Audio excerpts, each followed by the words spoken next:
After a decline in the number of jobs reported last month, job growth came roaring back in October as the unemployment rate edged down to its lowest level in 17 years. Hello, this is Bruce Steinberg of SteinbergEmploymentResearch.com reviewing October 2017 U.S. employment trends and developments. The Current Population Survey, or CPS, but commonly known as the Household Survey, reports the unemployment rate moved down 0.1% to 4.1% in October and has not been this low since 2000. But that low unemployment rate is due to some fairly large movements in its underlying data. The size of the civilian labor force decreased by 765,000 in October, and there were 484,000 fewer employed persons, but also 281,000 fewer unemployed persons. And there were 968,000 more people considered as not in the labor force in October. These are all relatively large movements. In other words, the level of the entire employment river was lower. So despite there being fewer employed persons, since the size of the entire labor force declined by much more, and at the same time there were fewer unemployed persons, the unemployment rate moved lower. First, let's go back to the September jobs number that was first reported as a 33,000 decline last month. Now, September is being reported as an 18,000 job increase. Recall that 2 hurricanes hit the country just prior to the survey week, and since the government tallies paychecks to count jobs, a lot of people who really had jobs simply did not receive paychecks. In October, non-farm jobs increased 261,000, which was much better than a year ago in September 2016 when job growth was about half that at 124,000. The private goods producing sector was up 33,000 in October, and that was clearly an improvement from September's growth of 18,000. A year ago, in October 2016, it was up only 9,000. Manufacturing added 24,000 jobs in October after increasing by 6,000 in September. A year ago, in October 2016, manufacturing was down 5,000.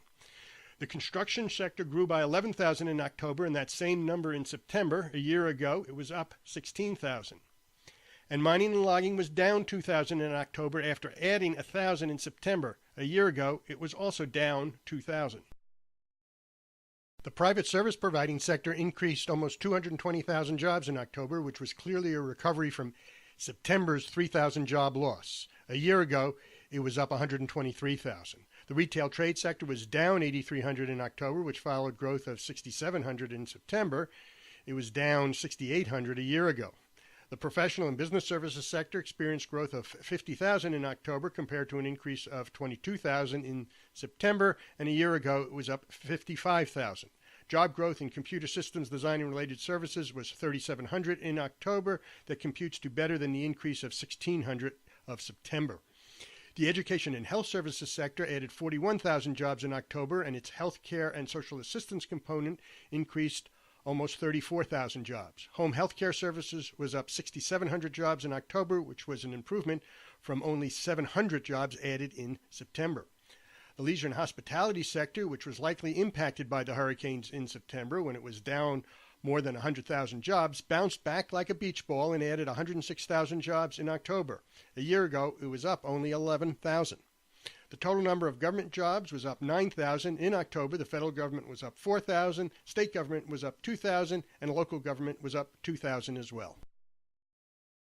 After relatively weak growth for 2 months, up 8,700 in August and up 7,800 in September, October looked strong for temporary help services, with an increase of more than 18,000 jobs to 3,075,100 temporary help services jobs.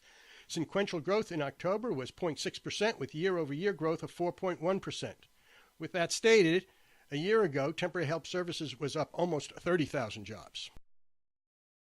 And temporary help services market share, that is, its portion of all jobs, continued to advance in October and now stands at 2.0916% compared to September's 2.0830%.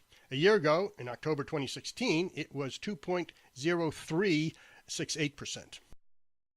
Despite the government explicitly saying, quote, collection rates generally were within normal ranges both nationally and in the affected states, close quote, in September, we believe the hurricanes likely impacted the government's ability to count paychecks in the affected areas. Let's call September's job numbers an outlier and just move on.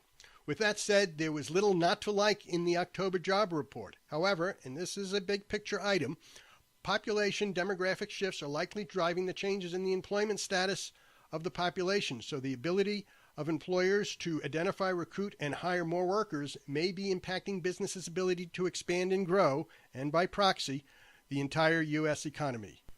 This has been Bruce Steinberg, and this is just a brief sample of the employment data and analysis we provide.